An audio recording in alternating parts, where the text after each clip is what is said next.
Assalamualaikum warahmatullahi wabarakatuh. Alhamdulillah, alhamdulillahillazi hadana lihadza wa ma kunna linahtadiya laula an hadanallah.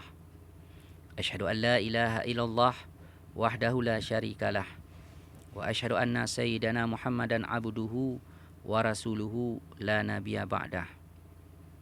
Amma ba'du, qala Allah subhanahu wa ta'ala fil Qur'anil Karim wa huwa asdaqul qailin. A'udzu billahi minasyaitonir rajim. Bismillahirrahmanirrahim.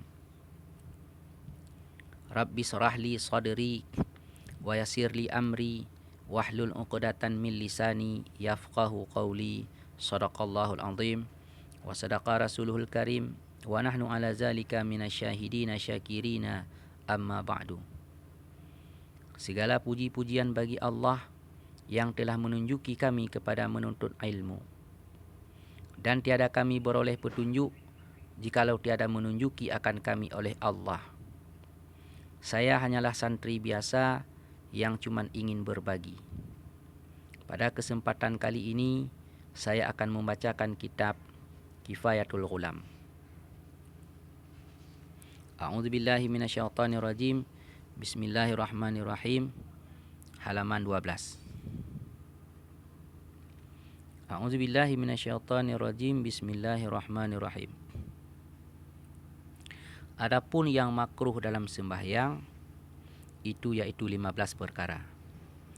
Adapun yang makruh dalam sembahyang itu 15 perkara. Jadi pada kesempatan ini kita akan membahas masalah yang makruh di dalam kita melaksanakan solat.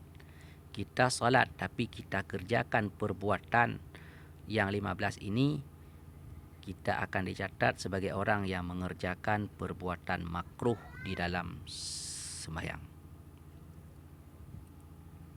Yang pertama, menilik ke atas langit-langit dengan tiada hajat. Yang pertama, makruh di saat kita solat, kita melihat ke atas langit-langit. Melihat ke pelapon ataupun bola lampu ataupun tulisan-tulisan ataupun jam yang ada di atas, kita lihat. Maksudnya kita lihat, menilik ke atas. Pandangan kita arahkan ke atas di saat kita solat, itu hukumnya makruh. Yang kedua, memandang ke kiri dan ke kanan. Jadi memandang ke kiri dan ke kanan itu hukumnya adalah makruh. Yang ketiga, meludah ke kanan dan ke hadapan. Jadi yang ketiga, kita meludahkan ke kanan dan ke hadapan, itu adalah hukumnya makruh di saat kita solat. Yang keempat, menggosok-gosok rambut sekali. Maksud menggosok rambut, kita sisir rambut dengan jemari kita, dengan tangan kita sekali, biarpun sekali. Di dalam kita solat, kita menyisir rambut sekali, itu hukumnya adalah makruh. Kelima, meletakkan tangan pada mulut. Kita letakkan tangan pada mulut. Mungkin karena kita sangat mengantuk sehingga kita letakkan tangan ke mulut, itu adalah hukumnya adalah makruh. Yang keenam, meletakkan tangan pada lambung. Jadi kita letakkan tangan pada lambung, misalnya kita sesudah takbir Allahu Akbar. Yang padahal yang disyariatkan, kita letakkan tangan itu adalah di ulu hati. Kita tekankan ulu hati. Tangan kita merengkan sebelah kiri. Jadi pergelangan kita itu kita setentangkan dengan ulu hati dan kita tekan. Akan tetapi bila kita letakkan tangan di perut, itu hukumnya adalah makruh. Dan yang ketujuh, meletakkan tangan pada pinggang, berkocak-kocak pinggang. Itu hukumnya adalah makruh di dalam solat. Dan yang kedelapan, mengurai kain. Maksud mengurai, mungkin kain tidak rapi sehingga kita rapikan, ataupun kain memang sudah rapi, ataupun ada yang tidak beres sedikit sehingga kita bereskan lagi solat, maka itu hukumnya adalah makruh. Kalau mau membetulkan merapikan kain, rapikan sebelum solat. Itu yang ke-8. Yang ke-9, makruh dalam kita melaksanakan solat, menahan kencing dan berak. Jadi menahan kencing dan berak dalam solat, itu hukumnya adalah makruh. Makanya sebelum solat ataupun sebelum solat, kita kencing dulu. Sebelum solat, kalau seandainya bisa berak terus. Jangan sewaktu solat kita menahan kencing dan menahan berak, yang akan menjadi makruh hukumnya dalam kita melaksanakan solat, menahan kencing dan berak. Yang ke-10, makruh berdiri sebelah kaki. Maksud sebelah kaki, orang normal, kaki ada 2. Tapi waktu solat dia berdiri sebelah kaki. Maksudnya kaki kiri saja berdiri, kaki kanan digantungkan, ataupun kaki kanan berdiri, kaki kiri digantungkan, maka itu adalah hukumnya makruh. Tapi kalau memang orang memang satu kaki, baik itu kaki udah putus, udah putus kaki, nggak ada kaki lagi satu, itu memang sudah mudarat, memang itu kejadiannya. Tapi kalau kita normal, kita berdiri sembahyang sebelah kaki, itu hukumnya adalah makruh. Dan yang ke-11, ingin akan makan, kepingin kali untuk makan karena mungkin lapar kali, mungkin udah puasa, jadi begitu berbuka nggak kenyang makan sehingga teringat-ingat ke makanan, itu hukumnya makruh karena nggak khusyuk lagi, udah teringat ke makanan walaupun memang belum makan. Begitu berbuka terus minum air, udah tuh sembahyang sehingga teringat-ingat ke makanan, itu hukumnya makruh. Dan ke-12, mengambil tempat dan meratakan dia.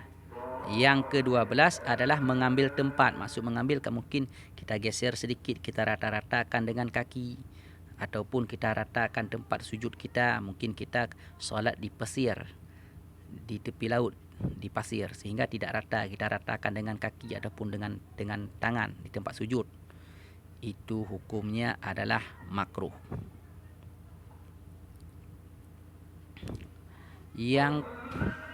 Dan yang ke-13, menyaringkan yang lain. Maksud menyaringkan yang lain, kita di sesuatu tilu untuk kita ngomong. Misalnya kita nggak bisa mengatakan ra, tapi kita keraskan di tempat yang tidak kita pandai, itu hukumnya adalah makruh. Yang ke-14, meninggalkan yang sunat. Jadi perbuatan-perbuatan yang sunat disunatkan dalam sembahyang, apabila kita tinggalkan, itu hukumnya makruh.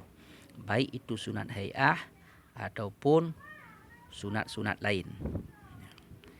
Jadi apabila yang sunat di dalam solat kita tinggalkan, itu kita mendapat ganjaran mengerjakan pekerjaan yang makruh dalam sembahyang. Dan ke-15, menyaringkan pada belakang imam.